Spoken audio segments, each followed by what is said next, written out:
అందరికీ జై హింద్. ఇండియా మీద అమెరికా 50% టారిఫ్స్ పెట్టింది.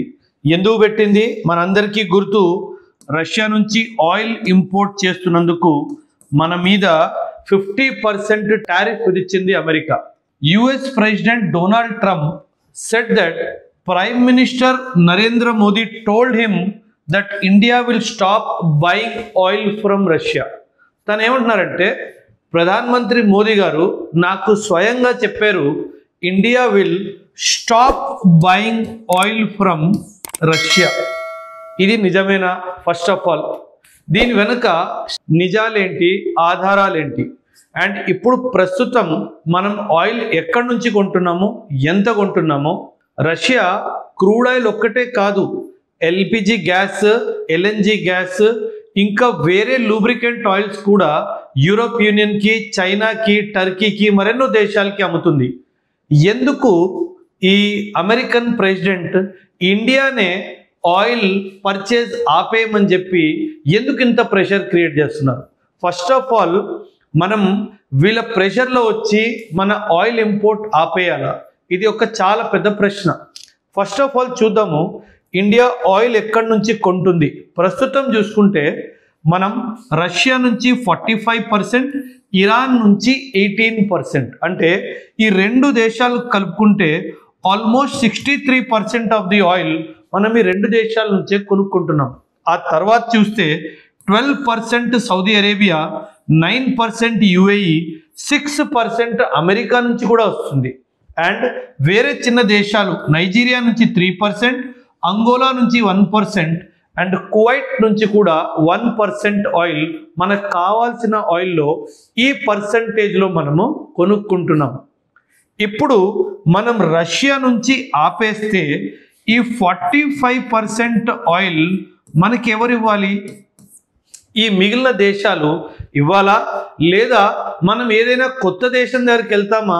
ఈ 45% ఆయిల్ ఎక్కడి నుంచి మనకు కావాలి? ఎందుకంటే ఈ ఆయిల్ మనకు కావాలి, మన ఎకానమీ గ్రోత్కి మనకు ఆయిల్ కావాలి.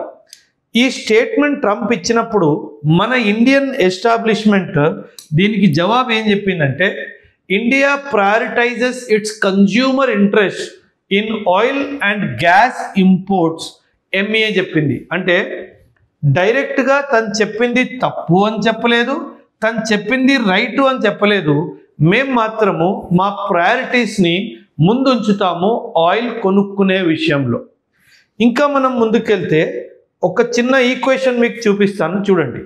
ఇది సెప్టెంబర్ 2025 రిపోర్ట్, చాలా లేటెస్ట్ రిపోర్ట్. ఈ రిపోర్ట్ మనం చూసుకుంటే అందరికన్నా ఎక్కువ కొనేది చైనా ఆయిల్. ఈ బ్లూ కలర్లో మీకు కనిపిస్తుంది కదా, ఇది మనకి క్రూడ్ ఆయిల్ అనమాట.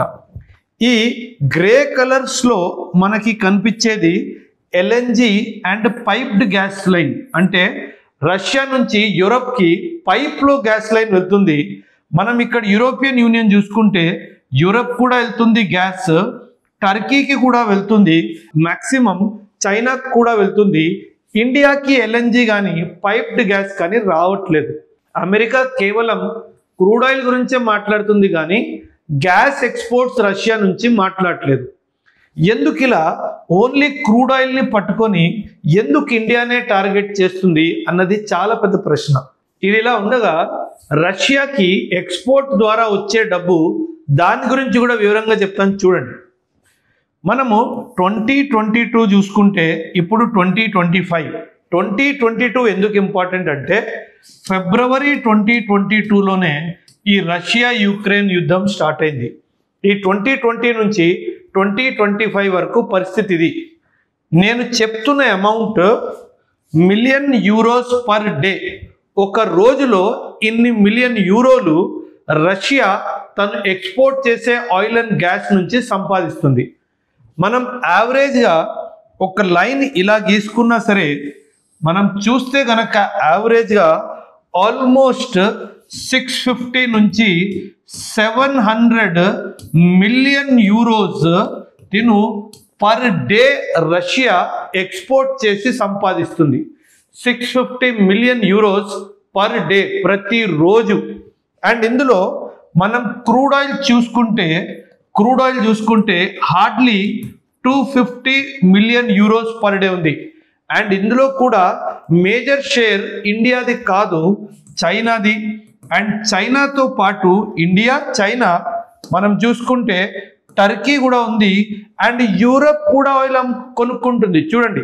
సో ఈ 250 మిలియన్స్లో కూడా చైనా ఉంది, ఇండియా ఉంది, టర్కీ ఉంది, అండ్ యూరోపియన్ యూనియన్ కూడా ఉంది.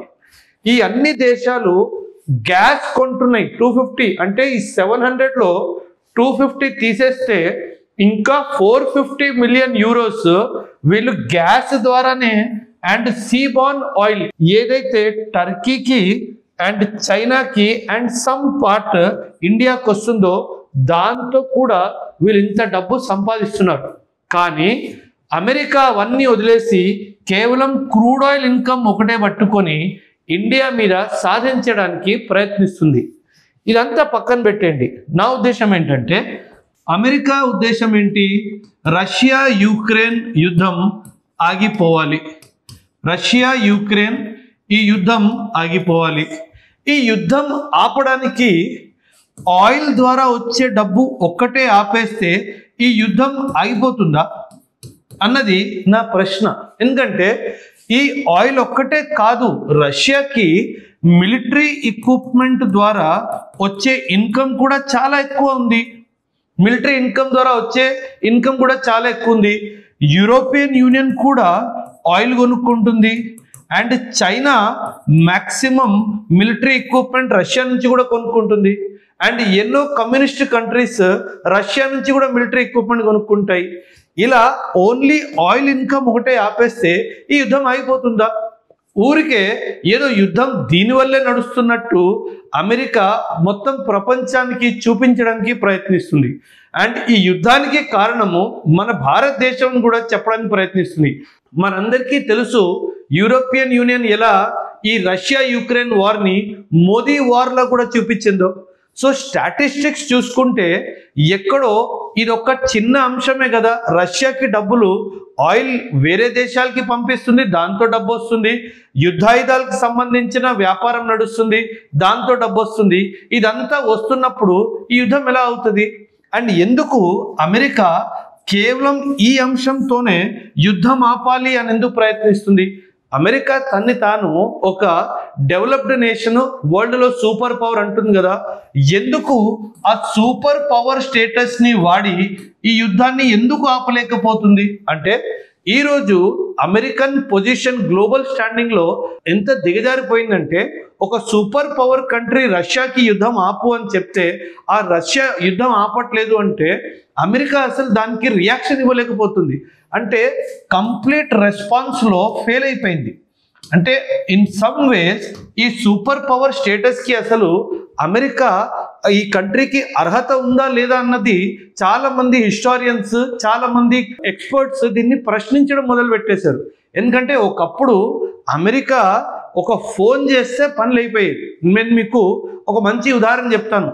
1962 India China conflict. India China కాన్ఫ్లిక్ట్లో చైనా ఈస్ట్లో ఉన్న మన అరుణాచల్ ప్రదేశ్, అస్సాం ఈ రెండు రాష్ట్రాల్ని పూర్తిగా తన కంట్రోల్లో తీసేసుకుంది. అప్పుడు ఇండియా అమెరికాకు ఫోన్ చేసి మీరు చైనాకి ఫోన్ చేసి వెనక్కి వెళ్ళమని చెప్పండి అని చెప్తే అమెరికా ఒక ఫోన్ మీద చైనా తిరిగి ఒరిజినల్ లైన్ ఆఫ్ యాక్చువల్ కంట్రోల్కి వెళ్ళడం జరిగింది. అప్పట్లో అది అమెరికన్ సత్తా. ఇప్పుడు అమెరికా ప్రతి డైమెన్షన్లో ఎంత ప్రయత్నం చేసినా ఈ యుద్ధాన్ని ఆపలేకపోతుంది. సో వీళ్ళ ఇన్కెపాసిటీని కవర్ చేయడానికి ఈ యుద్ధం వెనుక ఇండియాయే కారణం అని చెప్పేసి చేయడం జరుగుతుంది.